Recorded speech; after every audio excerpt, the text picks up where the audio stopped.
வேட்பாளராக 3வது முறையாக களத்தில் இறங்கியிருக்கின்ற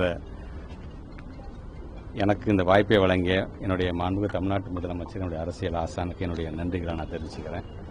எப்போதுமே என்னுடைய வளர்ச்சியில் துணை நிற்கக்கூடிய என்னுடைய துணை முதலமைச்சர் அவர்களுக்கு என்னுடைய நன்றிகள். குறிப்பாக ஒரு கூட்டணி பலத்தோடு இன்றைக்கு நாங்கள் இந்த களத்தில் நாங்கள் இறங்குகிறோம். 5 ஆண்டு காலம் செய்திருக்கின்ற சாதனைகளை மக்களிடம் எடுத்து சொல்லி வாக்குகளை சேகரிக்கின்றோம்.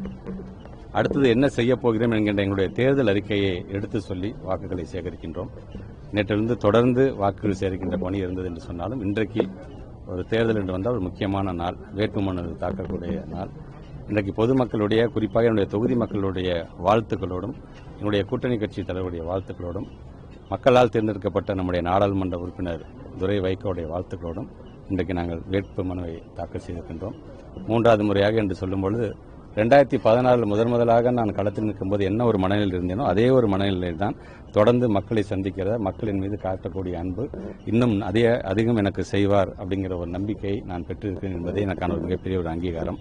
அதை மக்கள் எனக்கு தருகின்ற அந்த வரவேற்பை பார்க்கும் பொழுது தெரிகிறது.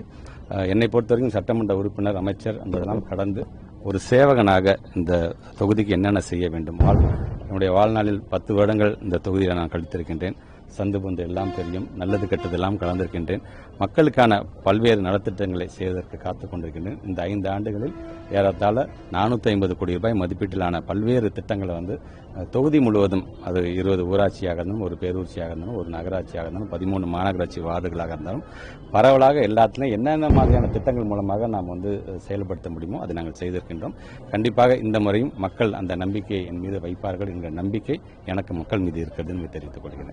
வெற்றி பெறும் பட்சத்தில் உடனடியாக இந்த தொகுதி மக்களுக்கு என்ன செஞ்சு கொடுக்கணும்னு நினைக்கிறீங்க?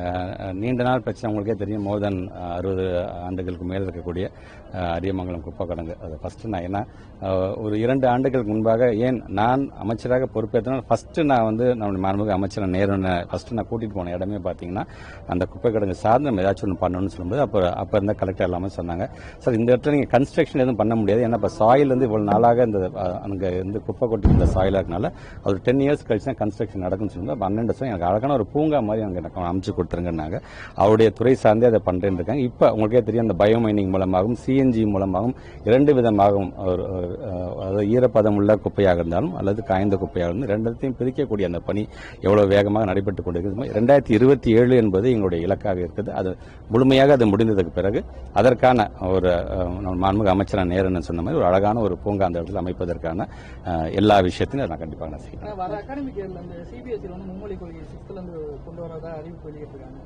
நாங்கள் என்னைக்குமே இன்னைக்கு தமிழ்நாட்டு முதலமைச்சர் நீங்கள் பார்த்துருப்பீங்க, எக்ஸ் வலைதளத்தை சொல்லியிருக்கும் பொழுது அதனால தான் சொல்கிறோம். நாங்கள் எதனால் இந்த தேர்தல் என்பது தமிழ்நாடு அணி வர்சஸ் டெல்லி அணி அப்படிங்கிறது நீங்கள் தயவுசெய்து நீங்கள் புரிந்து கொள்ள வேண்டும். நம்ம ஊரில், நம்ம ஸ்டேட்டில் நம்ம பிள்ளைங்களுக்கு என்ன தேவை அப்படிங்கிறது நமக்கு தான் தெரியும். ஆனால் அங்கே உட்காந்துக்கிட்டு நான் சொல்கிறத நீ செய்ய, நான் சொல்கிறத நீ சாப்பாடு, நான் சொல்கிறத நீ உடையா அணிந்துக்கொள், நான் சொல்கிறத மட்டும் நீ பேசு அப்படின்னு சொல்கிறது எந்த விதத்தில் அது நியாயம்? அதனால தான் தொடர்ந்து நாடாளுமன்றத்தில் வாய்ப்பு கிடைக்கும் போதெல்லாம் எங்களுடைய நாடாளுமன்ற உறுப்பினர்கள் நமக்கான ஸ்டேட் அட்டானமி என்ற சொல்லிய மாநில உரிமைகளுக்காக தொடர்ந்து நம்ம குரல் கொடுத்துக் கொண்டிருக்கும். நாம் என்றைக்குமே நம்முடைய தமிழ்நாடு என்று வரும்போது நம்முடைய முத்தமிழ் கலைஞருடைய 50 முழக்கத்தில் இருக்கக்கூடிய 5வது முழக்கம் தான் மாநில சுயாட்சி, மத்தியில் கூட்டாட்சி. அரைவட்ட சுற்றுச்சாலை, முழுவட்ட சுற்றுச்சாலை இதெல்லாம் எந்த விதத்தில் சாத்தியம்?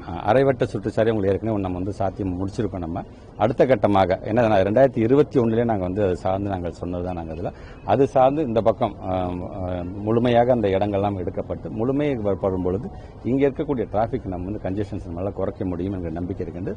அது சார்ந்தும் அந்த துறையோட அமைச்சராக வருகின்றவர்களும் எடுத்து சொல்லி அதையும் செய்வதற்கு எல்லா முனைப்பும் நாங்கள் செய்யணும். தேங்க்யூ.